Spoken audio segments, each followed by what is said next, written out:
now you're being arrested for child endangering at a felony level, okay? Felony level? Yes. So You got some blood drops on your shoes. it's just started bleeding. Can you show me like what side of his head? Do you remember what side of his head it was? I don't remember exactly what side of the head it was. This is Jeanette Garcia, a woman from Everett, Washington, accused of killing her 4-year-old son, Ariel. His body was found near a highway, stabbed multiple times. When police questioned Jeanette, they noticed blood on her shoes, and her story kept changing. Grim. But this isn't the only case we'll uncover in this episode. There are other parents whose actions are caught in shocking acts of abuse and violence. A 9-year-old Las Vegas boy found drugs in his mother's bedroom and acted right away. Do you know what drugs look like? Yeah. Yeah? Okay. So where were the drugs at? Underneath the nightstand. Underneath the nightstand? Okay. To Jessica Deidre Edward Ricks, who subjected her son to extreme abuse.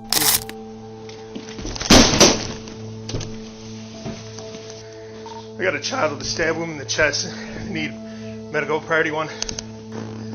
Breathe.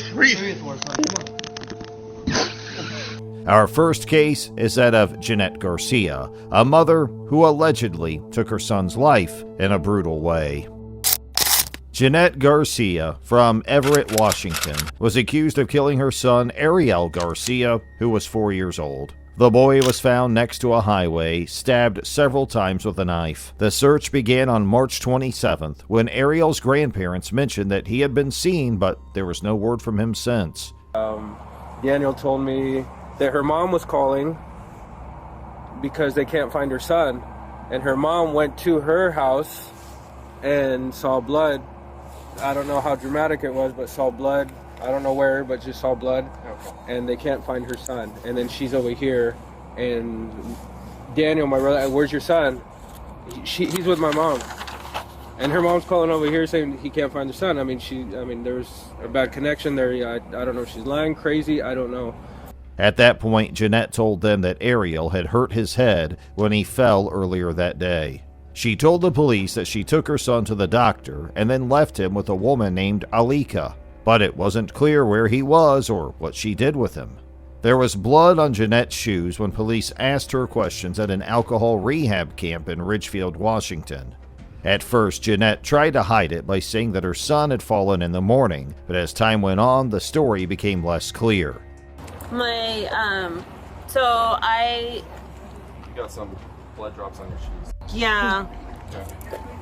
So my son fell this morning earlier. Oh no. Yeah, but I was able to take him to the doctors and everything was okay. I took him with another lady so she can watch him for me because I wasn't staying at home. I had problems going on with my parents and they didn't let me in the house. So there were more issues when she couldn't give specifics about where Ariel was or how to get in touch with the woman she said was watching him.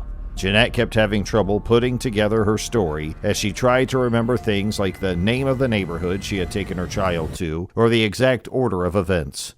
The police asked her more questions to find out more, but she didn't give them any more details. They asked her for Alika's address and directions, but she couldn't give it to them. She said she had left Ariel with her. If he's safe and know where he is, who's the friend that you left it with? I left him with another lady. I don't have her information. Oh, well, that's not gonna cut it. We gotta figure out where he's at. Where can you tell me the location where somebody could go and check on him and make sure he's okay? In SeaTac area. Okay. Seattle. More specific? I don't Do you have an address. Okay, what's her name? Alika. That's all I know. Alika Bone. Alika Bone? Mm-hmm. Okay. And you've known Number or anything? Okay. When the police asked Jeanette about her son's injury, things got weirder. She said it was a cut on the head from falling. When he fell, where'd he get hurt? Just on his head, but he fell on the ground and he hurt himself. Heads are the worst. But the damage seemed odd given what was going on. Also, Jeanette said she had been clean for a while and that she had used drugs like meth and drank in the past. Tell me about your alcoholism. How long have you been dealing with that? I've been drinking alcohol. Or if you don't mind telling me. You don't have it's to tell me. okay. It's not I've been my here. business, This is like my third. Okay, I've been here this is like my third year here. Okay. So I did 11 months in recovery because I was never like an alcoholic. I was more like of a drug user. So the only drug I ever used was meth. The cops kept asking Jeanette for more details, but she wouldn't give them any. Things got worse, and eventually, police arrested Jeanette, charging her with killing her son. She was sent to jail on child murder charges. In July 2022, a 9-year-old Las Vegas boy found drugs in his mother's bedroom and acted right away. He found a bag of methamphetamine under her bed, which scared him. The kid got scared and locked himself in the bathroom. He then used an iPad to FaceTime his dad.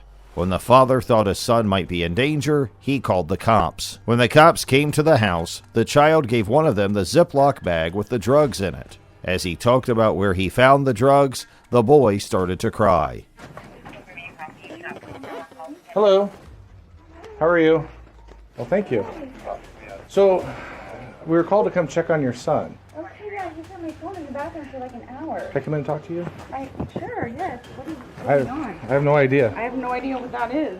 He was scared because TV shows had taught him how to spot drugs. He told the cops that he found the drugs by accident under her bed. The cops talked to Kendra Long, the boy's mother. She said she didn't know about the drugs and didn't know where they came from. I don't know where it came from. I don't know what is happening right now, you guys. I don't know. 100%. Like I said, why we're here, FaceTiming Tony. He was concerned. He was scared. He said, I found this in the house. I think it's drugs. So Tony calls us to come and check on Austin, your kid. I don't even know what this is or where he found it. I don't either. I don't either, okay? I get it. And like I said, that's why we're here. The police also learned that the boy had a hard time with his mother and had told his father that he had hurt his mother in the past. Do you know what drugs look like? Yeah. Yeah? Okay. So where were the drugs at? Underneath the nightstand. Underneath the nightstand? Okay. It was found that Long's ex-husband was worried about the child's health after seeing the pills on a FaceTime call with the kid. This wasn't true, but the boy thought that Alfonso, who was friends with his mom, had left the drugs at the house on purpose. People that I know that come to the house are some of her friends, and that's really it. Okay. Do you think somebody might have dropped something off, or it was somebody else's that they accidentally left here? I think they dropped something off on an accident. You think they dropped some off an accident? No, not on accident, on purpose. Okay. Who do you think left the stuff here?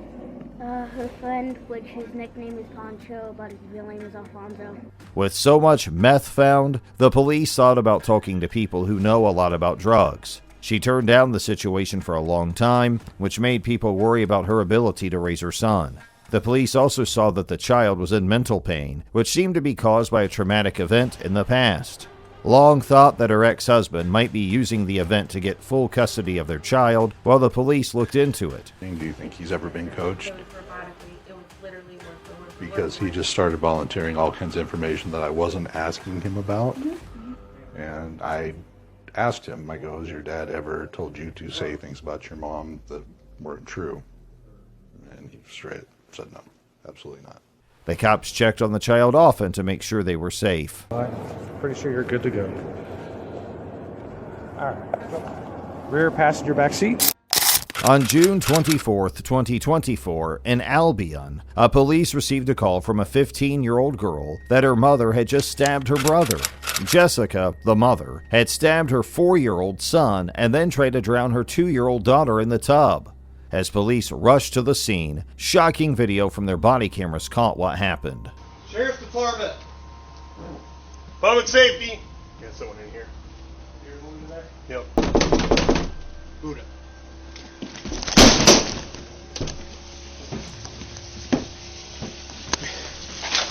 The video shows how bad things were as the police rush to the bathroom where Jessica Edward Ricks is seen holding her child's head underwater, seemingly attempting to drown the child. An officer quickly broke down the door to intervene. When the cop pulled the child out of the water, he saw that she had also been stabbed in the chest, and this showed how quickly he acted.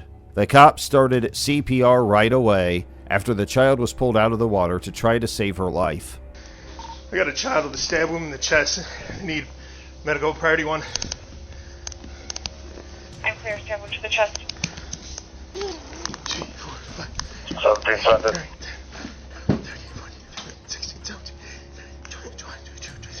The child's life had been nothing but empty space for almost a minute before she started to breathe again. Breathe. Seeing her cry made everyone there feel better and worse. It was a sign of life. Baby's starting to cry. Good girl, yeah. The 4-year-old boy had also been cut, and it was likely that he had drunk cleaning fluid. It was good that the 8-year-old girl and the 15-year-old girl who called 911 were not hurt. Jessica Edward Ricks was arrested and charged with several crimes after the terrible events, including attack with an intent to kill, negligence, and assault. Right away, her kids were taken to the hospital. They got help for their cuts there, and now they are all better. In the early hours of January 8, 2024, Rabia Mubali called 911 to report that her 3-year-old daughter was not answering in their Fairborn apartment. The Ohio cops arrived quickly, and so they began to search the area. Left? Isn't that the older lady? They always come out here and check. All right, let's go in. When officers arrived at Mubali's house, they were shocked by what they found. The flat was filled with piles of trash and clutter, as if someone had been collecting it for years. The body cam footage shows their shock as they take in the scene. But, as bad as it looked, the worst discovery was yet to come. The girl was curled up in a corner when the cops searched. She weighed only 16 pounds and had bug bites all over her body. They were most scared that she was dead. The cop then felt her chest slowly rise and fall. He told his co-workers she's still breathing and told them to hurry and get her to safety. Oh, she's still breathing. She's still breathing. Let's go.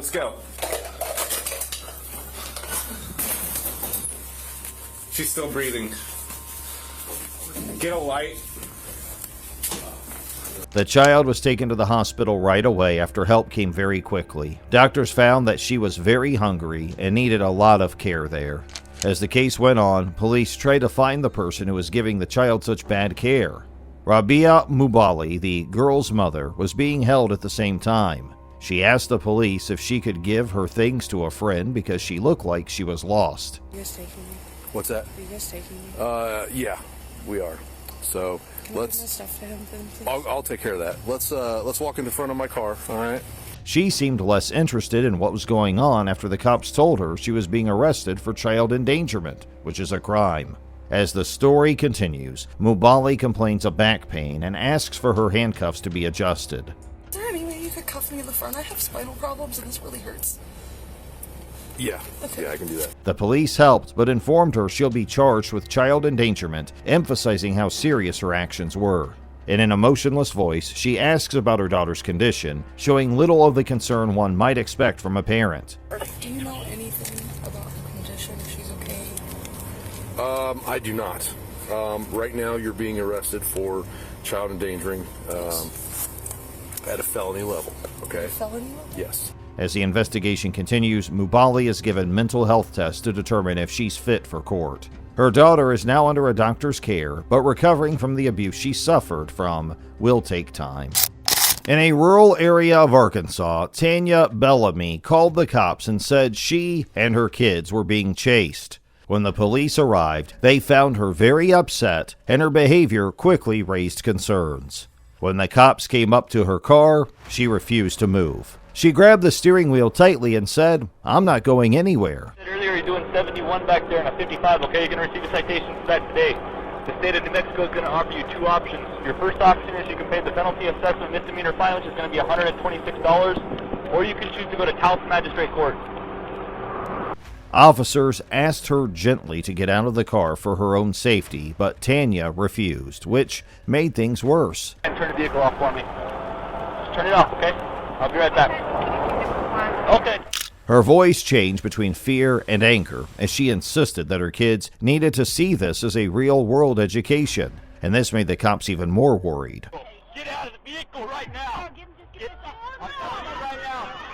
of the vehicle right now! Her kids, who were in the back seat, watched with worry as their mom's temper tantrums went on. Tanya yelled, "I'm not giving you my keys," and threw her keys into the back seat. Because they were worried about the kid's safety, the police temporarily moved back, giving her one last chance to help. They had to hold her because she refused to go with them.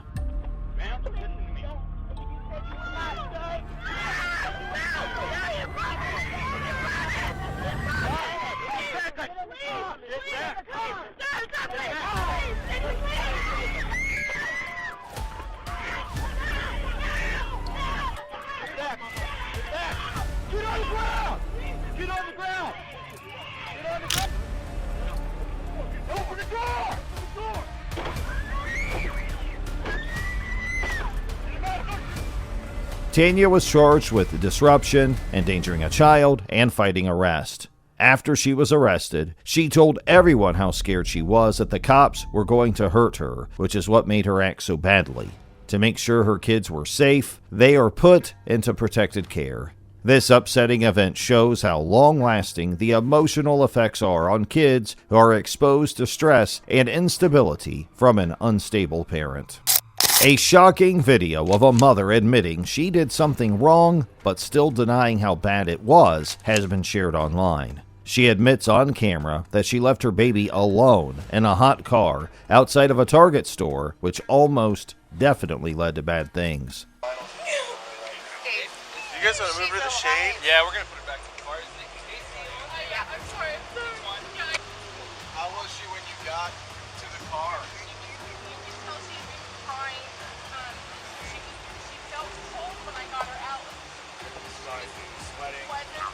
On a hot 99-degree day, emergency workers were called after a newborn baby was found left in a car. The woman is shown on the body cam tape yelling that she didn't know the baby was still in the back seat when she went into the shop. It sounds like she just made a sad mistake when she says, "We went into Target and didn't look in the back seat." But what happened next was not at all logical. It's 99 degrees out, plus whatever in there. Yeah. I think we're just lucky it's not hot enough. You know what I'm saying? We went into Target and we didn't look in the back seat. I mean, I don't know. We didn't do it on purpose, obviously. We just are stupid and forgot that we had a baby with us. The baby had been left in the car for more than 30 minutes, which is a length of time that could have killed it. As the temperature rose, the car changed into an oven, which put the child's safety at great risk. Good thing that help arrived just in time to save the baby from what could have been death. The mother, on the other hand, didn't seem to be very aware of how bad what she was doing was. That's something I just don't understand. She says this while sounding like she is in pain, not the scared kid she ignored. Tell me what happened. I already talked to your sister, but tell me what happened. We got out to go into the store and we forgot her. I don't know how we forgot her, but we just forgot her. Okay. There's no alcohol, drugs, anything like that? No, okay. God, no. Even though the cops try to stress how lucky they were that nothing worse happened, the mother seems more interested in protecting her reputation than in realizing the danger she put her child in. She keeps telling herself, "I'm not a bad mom," as if those words could hide the fact that she didn't care about her kids at all. I'm not a bad mom. The mother's comments show an alarming lack of responsibility, but it's clear that the police are worried as they try to figure out what happened. Not only is it wrong to leave a baby alone in the car when it's so hot, but it's also a very bad thing to do. Feeling bad about what she did can't change the fact that this mother put her child in danger. Even though she says it was a mistake, the truth is much scarier. This mom didn't do what was best for her child at a time when it should have been clear that she should have. And that's it on these stories of parental neglect and endangerment. Let us know what you think of these shocking cases in the comments. And don't forget to like, subscribe, and join us for more content like this. And thanks for watching.